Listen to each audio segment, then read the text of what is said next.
Ada satu perjalanan yang sering kali kita abaikan karena ia tidak membutuhkan tiket pesawat, peta digital, atau koper besar. Perjalanan itu bernama mengenal diri sendiri. Banyak orang berlari kencang mengejar target, pengakuan, dan kesuksesan tanpa benar-benar tahu siapa dirinya. Mereka kelelahan bukan karena perjalanan itu terlalu jauh, tapi karena mereka tidak tahu untuk siapa mereka berjalan. Saya dulu seperti itu. Saya pernah merasa sibuk, tapi kosong. Produktif, tapi tak punya arah. Sampai suatu hari, saya duduk sendiri, dan muncul pertanyaan yang tidak bisa saya hindari. Apa sebenarnya yang saya inginkan? Siapa saya tanpa pencapaian, tanpa jabatan, tanpa validasi? Pertanyaan itu membuat saya takut, tapi juga membuka pintu menuju kejujuran. Mengenal diri bukan tentang menjawab, tapi berani bertanya. Saya mulai menulis, bukan untuk orang lain, tapi untuk diri sendiri. Saya menuliskan hal-hal yang membuat saya marah, sedih, dan bahagia. Saya mencoba mengingat apa yang membuat mata saya berbinar. Saat kecil, saya melihat kembali kegagalan saya dan menemukan pola. Saya belajar bahwa saya tidak harus menjadi segalanya bagi semua orang. Saya hanya perlu menjadi versi terbaik dari diri saya yang sebenarnya.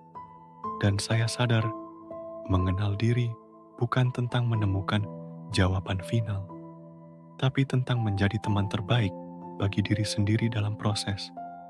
Saya mulai menerima bahwa saya punya kelemahan, tapi juga kekuatan.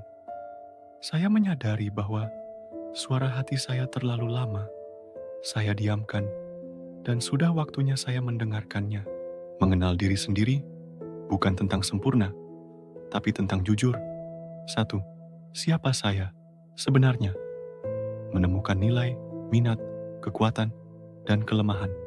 Bayangkan kamu berdiri di depan cermin, bukan untuk memeriksa penampilanmu, tapi untuk menatap lebih dalam, ke bagian yang jarang disentuh. Siapa kamu sebenarnya?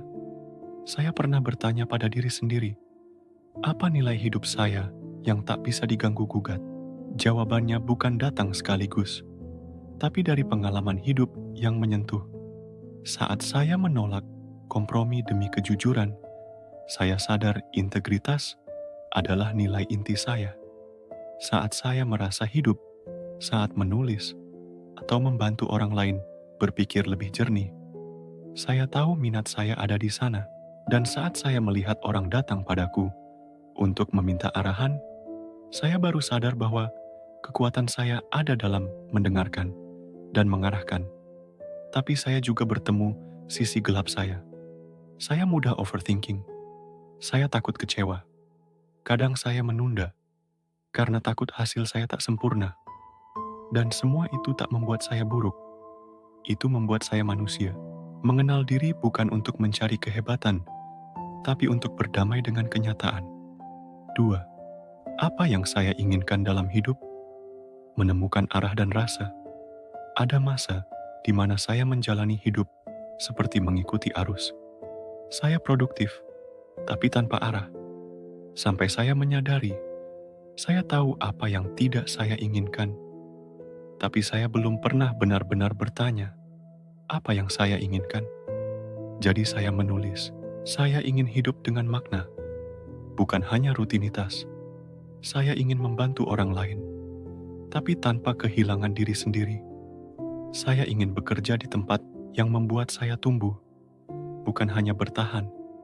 Dan saya belajar bahwa keinginan hidup bukan soal uang atau status semata, tapi soal perasaan apa yang ingin saya rasakan setiap hari. Damai berharga, dihargai berguna. Keinginan yang jelas adalah kompas hidup. Tanpa itu, kita mudah lelah karena berjalan tanpa tahu kemana. 3. Apa keyakinan atau kebiasaan yang membatasi saya? Melawan musuh tak terlihat dalam diri.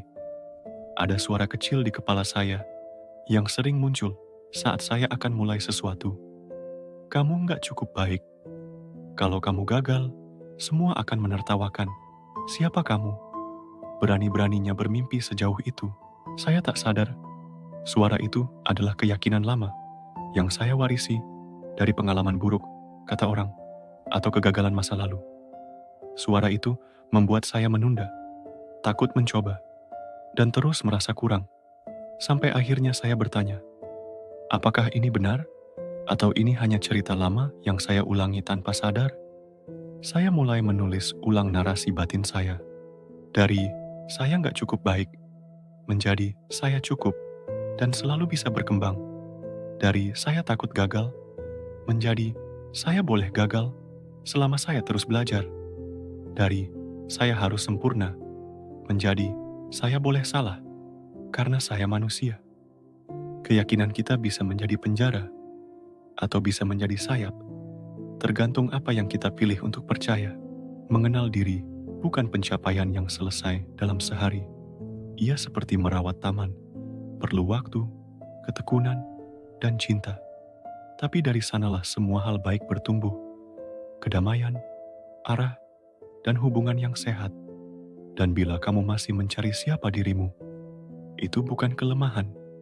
Itu tanda bahwa kamu sedang bertumbuh. Sebelum menutup bagian pengenal diri, coba Anda bertanya ke dalam diri Anda, kapan terakhir kali kamu benar-benar jujur pada dirimu sendiri? Apa hal sederhana yang membuat kamu merasa hidup? Kalau kamu bukan sedang menyenangkan siapapun, siapa kamu sebenarnya?